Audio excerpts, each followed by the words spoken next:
Bismillahirrahmanirrahim. Assalamualaikum warahmatullahi taala wabarakatuh.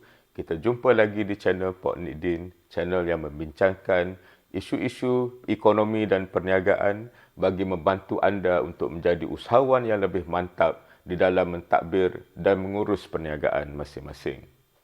Hari ini kita nak bincangkan perolehan ataupun revenue dan apakah bezanya dengan pendapatan ataupun profit. Dua istilah ini penting untuk kita fahami, khususnya di dalam menilai kejayaan ataupun prestasi perniagaan, dan sekiranya kita tidak dapat membezakan di antara perolehan dan juga keuntungan, mungkin cara kita memahami prestasi perniagaan tidak tepat dan mungkin kita membuat tindakan-tindakan yang tidak betul ke atas perniagaan kita.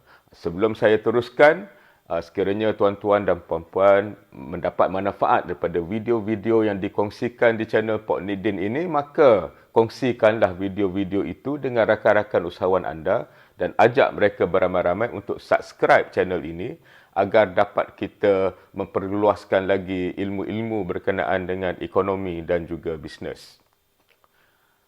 Apakah itu perolehan ataupun revenue? Ini sebenarnya ialah kemasukan aset ke dalam perniagaan, hasil daripada perniagaan menggunakan aset-asetnya ataupun menjual asetnya kepada pihak yang ketiga.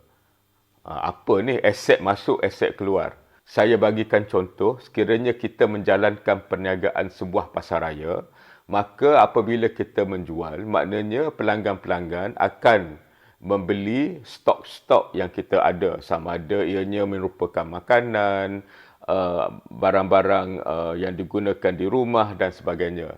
Dan sebagai balasan daripada pembelian stok itu, kita mendapat bayaran sama ada dalam bentuk tunai ataupun bayaran yang dibuat terus ke dalam akaun bank kita. Jadi ini merupakan aset yang kita terima apabila aset yang kita ada diberikan ataupun dijual kepada pelanggan-pelanggan.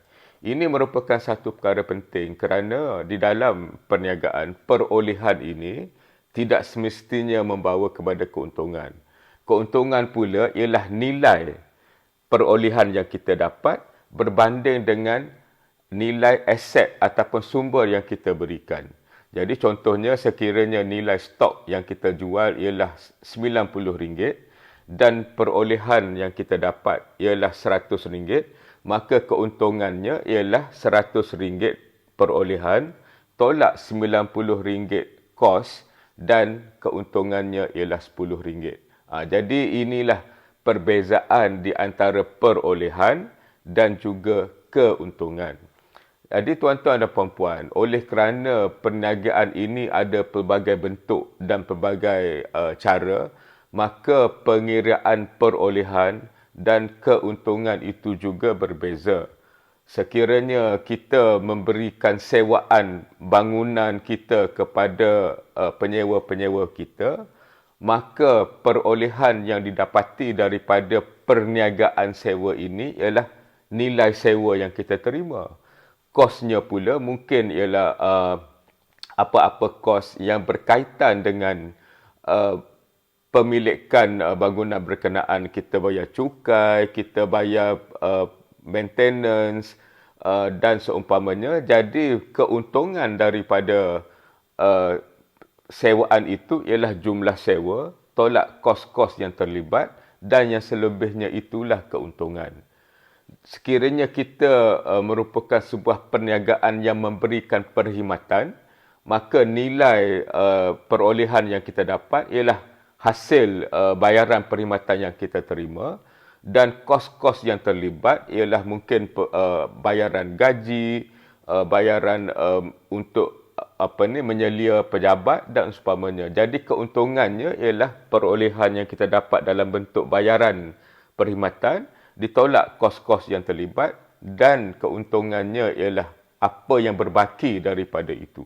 Jadi jelas kepada kita perolehan ialah apa yang didapati di dalam bentuk aset, hasil daripada jualan aset kita ataupun penggunaan aset kita kepada pihak yang ketiga.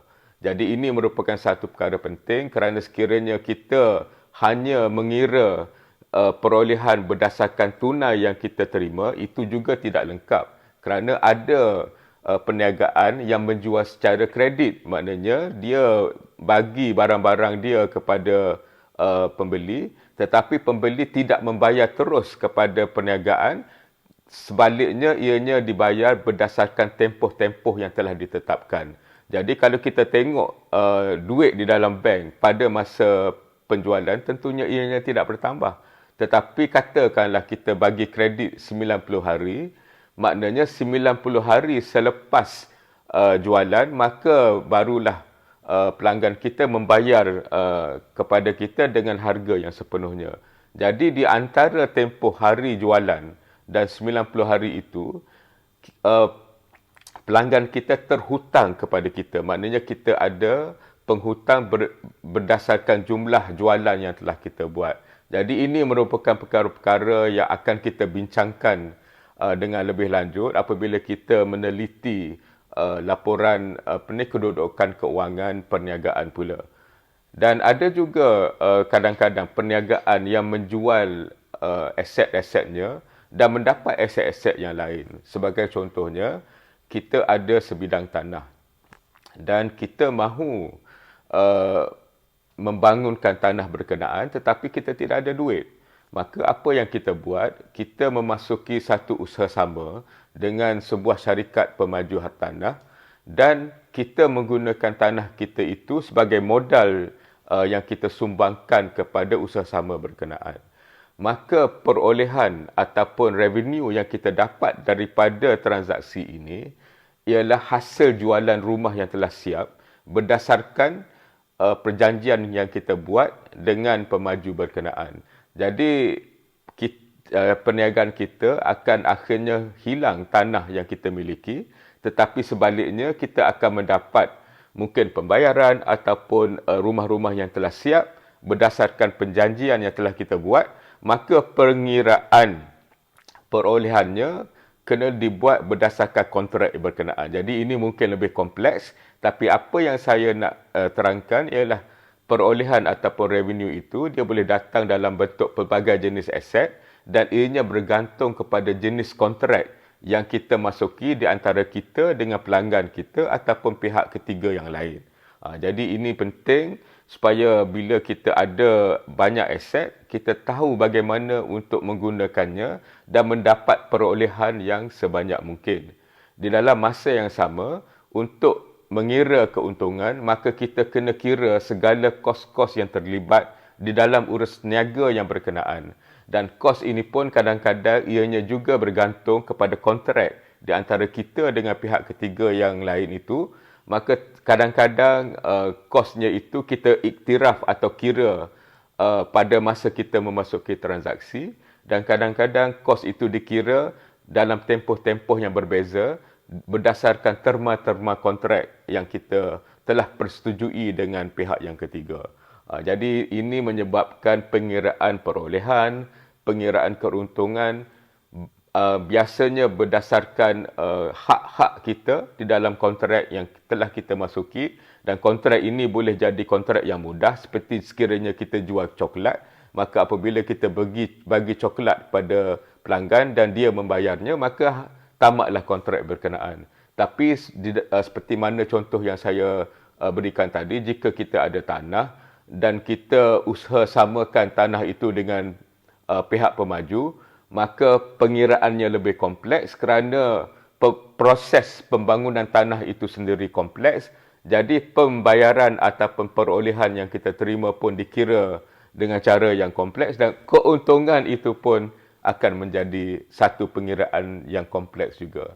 Jadi tuan-tuan dan puan-puan, jangan berasa takut dengan istilah perolehan atau revenue ini, walaupun ianya mungkin kompleks dalam satu keadaan, tapi kadang-kadang ianya mudah dalam keadaan yang lain, bergantung kepada jenis perniagaan kita, macam mana kita menjalankan perniagaan dan macam mana kita membawa balik perolehan setelah kita memberikan aset kita ataupun perkhidmatan kita kepada pihak ketiga yang merupakan pelanggan ataupun rakan kongsi kita.